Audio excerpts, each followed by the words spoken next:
ya, tapi situasinya kan berbeda, Pak. Kalau dulu Kang, common enemy-nya jelas kan, satu orang. Yang kita turunkan Pak Harto. Sekarang common enemy-nya siapa? Banyak. Apakah menurunkan presiden itu kan betul-betul tepat sasaran? Kita nggak tahu kan. Isu itu pemicu mungkin ya. Sebabnya tetapi dalam teori begini Kang, pemaksulan itu terjadi kalau lingkaran elit, ya pendukung itu kecewa. Ya, karena harus dimulai dari sini, ya nggak mungkin dari bawah. Jadi semua orang yang dulu itu katakanlah support pendukung, pada saat dia kecewa, dia menarik dukungan.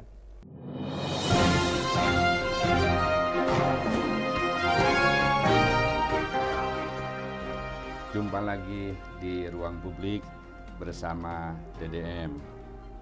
Saya ditemani oleh Kang Indra Perwira, Dr. Indra Perwira, SH, MH.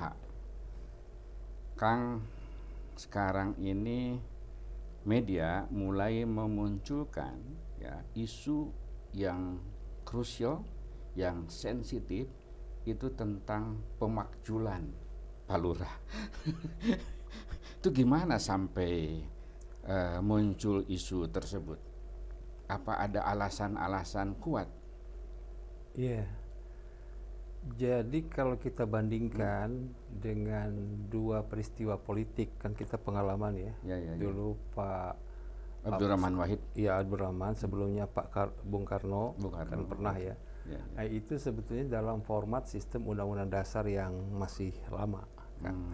Di mana indikatornya untuk memaksulkan itu hanya satu, melanggar haluan negara. Dan tidak ada kriteria apapun tentang melanggar haluan negara kecuali adalah persepsi dari DPR. Karena DPR yang mengawasi kan.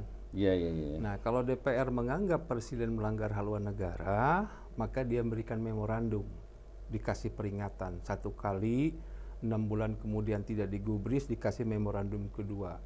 Kalau nggak dijawab lagi, itu DPR bisa mengundang MPR untuk melakukan sidang istimewa. Dan itu kalau nanti dinyatakan melanggar haluan negara, bisa diberhentikan. Itu versi lama. Itu versi lama. Nah, sekarang ini... Jadi tafsirnya itu yang disebut melanggar haluan negara sepenuhnya ditafsirkan oleh DPR. Sepenuhnya pertimbangan politik. Jadi kalau dalam sistem lama, gagasan-gagasan sekarang yang lebih banyak dengan alasan pertimbangan politik itu lebih cocok ke sistem yang lama. Itu ya. Nah, sekarang untuk memaksulkan presiden itu hanya ada karena ada 4 hal. Ya. Pertama, dia melakukan pengkhianatan. Ya ini nggak jelas. Multitafsir juga. Multitafsir gitunya. Ya ini, jadi memang ujungnya tafsir kan sama, tapi itemnya pertama pengkhianatan. Kedua yang kita sebut dengan serious crime, kejahatan seperti korupsi, terus kolusi, terus melanggar suap, melanggar undang-undang lah, serious crime. Dan yang ketiga itu yang disebut dengan misconduct atau perbuatan tercela. Soal etika lagi. Nah, etika lagi. Ya, undang-undang enggak sih, tapi dia melakukan perbuatan tercela, gitu kan? Dan yang keempat, tidak lagi memenuhi syarat sebagai presiden. Artinya kalau misalkan syarat presiden itu kan sehat jasmani. Nah, kalau dia demensia, sport, itu atau apalah, ini mungkin tidak memenuhi syarat. Nah, ini sama DPR menyatakan ini salah satu sebabnya, maka pendapat pernyataan DPR itu dibawa ke MK. MK lah yang memutuskan benar atau tidaknya pendapat DPR. Kalau MK memutuskan yes, setuju, memang betul menurut tuduhan DPR, maka barulah kepada sidang istimewa MPR. Jadi agak panjang prosesnya. Itu ya. Kita bayangkan sekarang ya, kalau misalkan DPR nih mengambil entah karena pertimbangan politik apa, tiba-tiba dia menyatakan memasukkan presiden, masuk ke MK dengan yang MK masih gaduh ya, baru ya kita bahas belakangan seperti apa hasilnya, kan. Ini juga problem. Jadi ya. Dan ini versi yang sekarang ya, versi itu sekarang. Yang tadi, yang 4 kriteria itu. Iya, versi yang sekarang. Nah, jadi memang makin tertutup kalau kita memasukkan secara konstitusional. Melalui MK. Melalui yang MK seperti yang sekarang ini. Jadi satu-satunya cara memasukkan itu seperti 98. Jadi ekstra konstitusional. Ekstra konstitusional. Iya. Nah, ya, tapi situasinya kan berbeda, Pak. Kalau dulu Kang, common enemy-nya jelas kan, satu orang. Yang kita turunkan Pak Harto. Sekarang common enemy-nya siapa? Banyak. Apakah menurunkan presiden itu kan betul-betul tepat sasaran? Kita nggak tahu kan. Jadi kalau kita lihat secara politik, partai-partai di bawah naungan beliau, TNI sampai Polri di bawah naungan beliau, kemudian oligarki di bawah naungan beliau. Persis. Logikanya begini Kang, sederhananya. Apalagi yang kan itu harus diusulkan oleh DPR menyatakan. Ya. Soal hak angket itu? Bukan angket. Pernyataan bahwa presiden. Sampai keluar nyataan logis nggak? Kalau 7 dari 9 fraksi koalisi pendukung presiden. Nggak logis. Jadi aspirasi itu hanya di grassroots aja. Saya nggak yakin itu sampai menembus gedung Senayan. Nggak yakin saya. Gitu. Jadi sebagai sebuah wacana pemaksulan, saya kira juga bukan baru sekarang, Kang. Oh gitu. 4-5 tahun yang lalu juga pemaksulan itu sudah muncul ya di kalangan mahasiswa segala macam ya. Tapi ya itulah karena mekanismenya tidak masuk ke Senayan, ya nggak bisa. Ya artinya kan itu kekuatan ekstra parlementer lah ya gitu. Nah sekarang kan mulai ini ada suara pemaksulan itu, katakanlah itu melalui DPR ya gitu, karena ada partai yang mulai oposisinya jelas dan saya kira ini juga potensial gitu. Nah di lain pihak kekuatan-kekuatan civil society juga, terutama mungkin tokoh-tokohnya ya itu sudah mulai bicara. Media juga kelihatannya ngegoreng gitu lah gitu ya. Persis. Nah, itu sampai kapan ini? Katakanlah kalau dulu tuh istilahnya hamil tua gitu ya. Kalau teorinya kan tergantung konstelasi politik. Kita tahu tadi kan kondisinya nggak mungkin lah karena kan DPR mestinya mengawasi presiden. Tapi di kita sistem presidensil kok malah si DPR menjadi koalisi pendukung presiden. Tapi kalau ada perubahan konstelasi ini, entah karena perubahan-perubahan kepentingan politik sehingga peta ini berubah, itu memang bisa saja terjadi, gitu ya. Tapi kan itu melalui mekanisme voting internal juga, yang saya kira tidak terlalu mudah lah ya. Karena itu, nah kalau itu bisa ya. Tapi pertanyaan saya gini. Apa gunanya memaksulkan sekarang? Udah bentar lagi. Bentar lagi juga selesai. Gitu pertanyaannya. Tapi mungkin dampak politiknya kali ya. Untuk itu, dalam kaitannya dengan Pilpres yang dia mendukung anaknya gitu. Iya. Tapi siapa yang diuntungkan dengan pemaksulan ini? Kan kita lihat ya. Yang pasti mungkin yang dirugikan pasangan Prabowo Gibran kan gitu ya. Nah, tapi menguntungkan siapa itu? Buat Anies, pasangan Anies, atau buat Ganjar, kita nggak ngerti kan begitu ya. Tetap aja nggak ada impact politiknya juga sih. Gitu ya. Jadi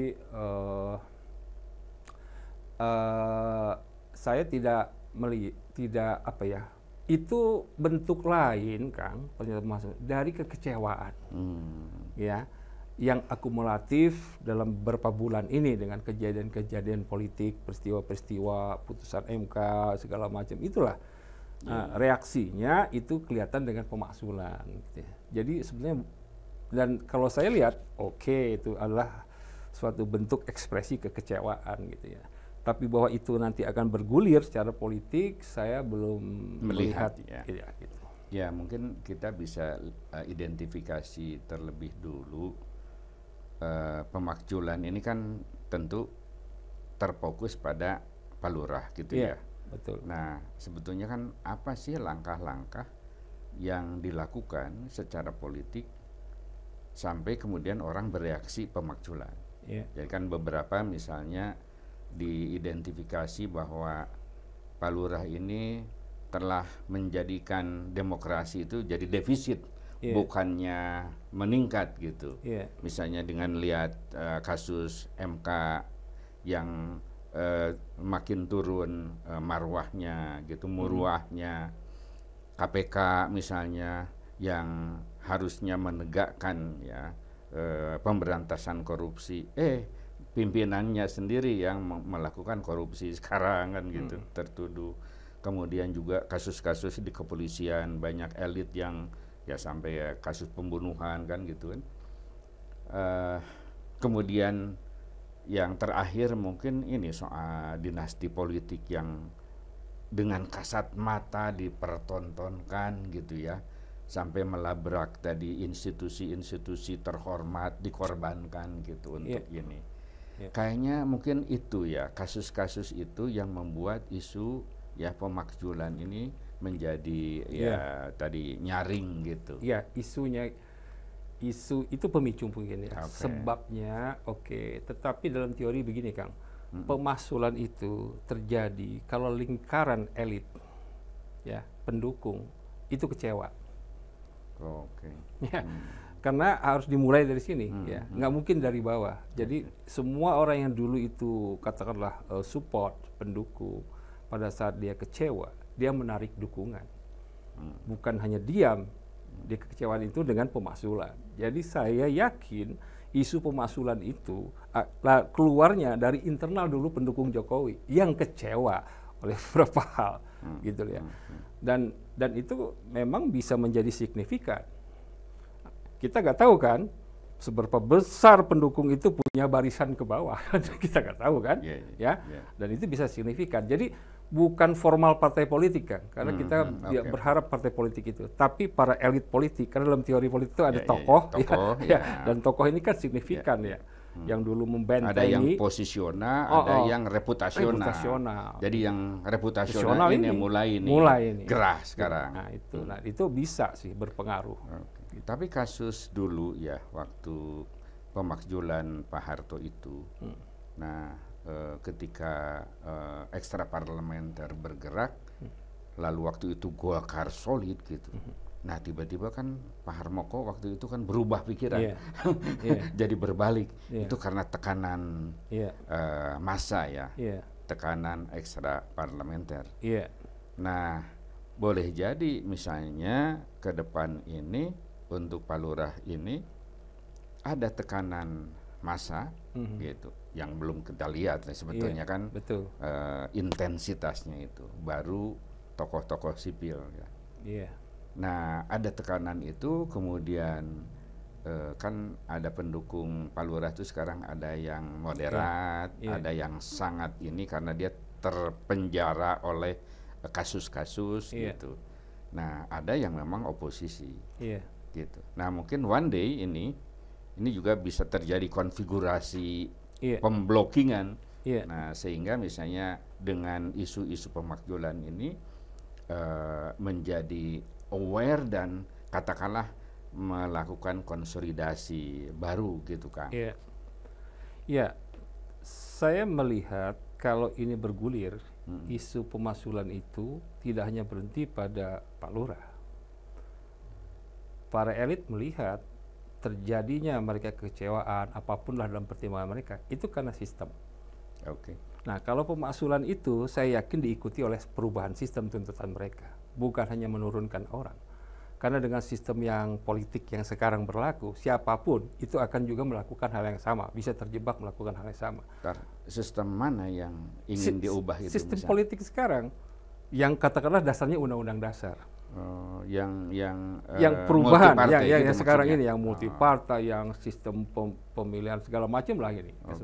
Itu ada dampak. Mungkin kalau katakanlah demo lagi muncul digerakkan, itu pasti agenda pemilu tertunda.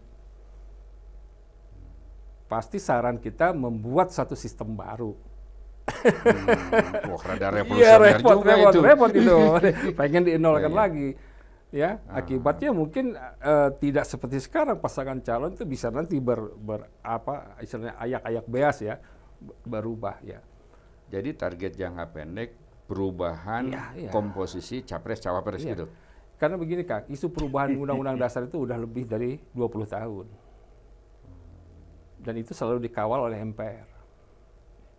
Mohon maaf ya, Senin saya bicara soal perubahan undang-undang dasar di Badan Pekerja MPR. Jadi ya tetap hidup itu ya. Tetap hidup. Kembali ke undang-undang dasar. Ya, ada keinginan kembali, ada ingin minimal kembali meskipun tidak tekstual, tapi minimal prinsip-prinsipnya. Prinsip-prinsip yang digagas oleh founding father kita itu kita angkat kembali. Karena mereka melihat, walaupun mereka itu politisi, katakanlah ya, bagian dari itu, tapi masih banyak kok di antara mereka itu yang melihat kita itu sekarang sudah meninggalkan dan lebih lari kepada liberalisme dan kapitalisme. Kita udah salah jalan nih. Iya, gitu. Jadi mereka ingin back to basic, gitu ya. Dan isu itu macam-macam, dan itu tuntutan banyak dari lembaga-lembaga sendiri untuk mendudukkan lagi, gitu kan. Karena apa? Sekarang ini kan tidak ada ruang untuk minoritas, golongan-golongan. Beda dengan sistem lama kan, ada utusan golongan, contohnya begitu kan. Dan itu ternyata dulu ya lebih berkualitas ya, utusan golongan tuh. Tokoh-tokoh bangsa lah gitu. Dulu ada Gus Dur, ada Cak Nur, ada... yang begitu. Sekarang juga kita misalkan persoalan, kita punya DPD Kang, yang bukan badan legislatif. Terus dia wakil rakyat, katanya wakil daerah. Wakil daerah itu wakil pemerintah daerah atau wakil masyarakat. Kalau wakil masyarakat kan sudah ada anggota DPR dari itu. Makanya tidak populer ya DPD. Tidak populer, dan memang sistem ini kalau dibiarkan terus itu malah high cost gitu. Ya, ya katakanlah banyak yang sebenarnya tidak fungsional. Yang mungkin ke depan itu dalam agenda perubahan itu ya kita harus lihat lagi, dudukkan gitu ya. Kayak itu katanya lembaga-lembaga semi negara. Oh iya. Ya, kan begitu banyak ya, dan itu menyerap banyak anggaran, tapi fungsinya tidak jelas. Sama seperti DPD gitu. Iya. Statusnya kan pejabat negara, fasilitasnya pejabat negara. Tapi fungsinya tidak jelas. Ada. Karena diambil alih semuanya oleh DPR. Iya. Dan memang saya menegaskan kok di depan DPD, kalian itu bukan badan legislatif, yang badan legislatif itu DPR. Terus kalian kalau memantau ke daerah apa? Pegangan kalian sama dengan anggota DPR mantau kenaon. Ya mantau DPR, ya mantau. Jaring asmara, ya jaring asmara. Apa-apaan? Kalau dulu jelas mereka wakil pemerintah daerah.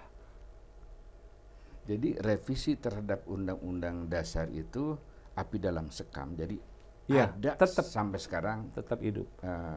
Saya berkali-kali mungkin ada 4-5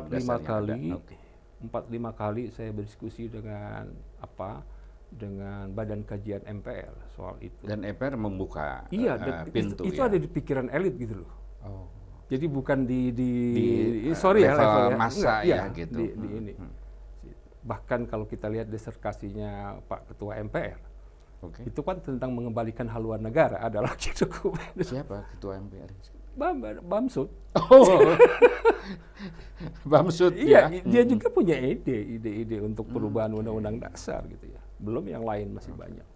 Makanya saya tinggal kira menunggu momentum ya, sebenarnya. Makanya isu pemakzulan ini pasti akan diikuti juga dengan isu lain, karena mereka tidak inginlah hanya menurunkan rezim, karena dengan sistem yang sama itu akan terjadi juga seperti ini. Gitu Kak. Kang, minum dulu Kang. Aduh, ini serius banget nih.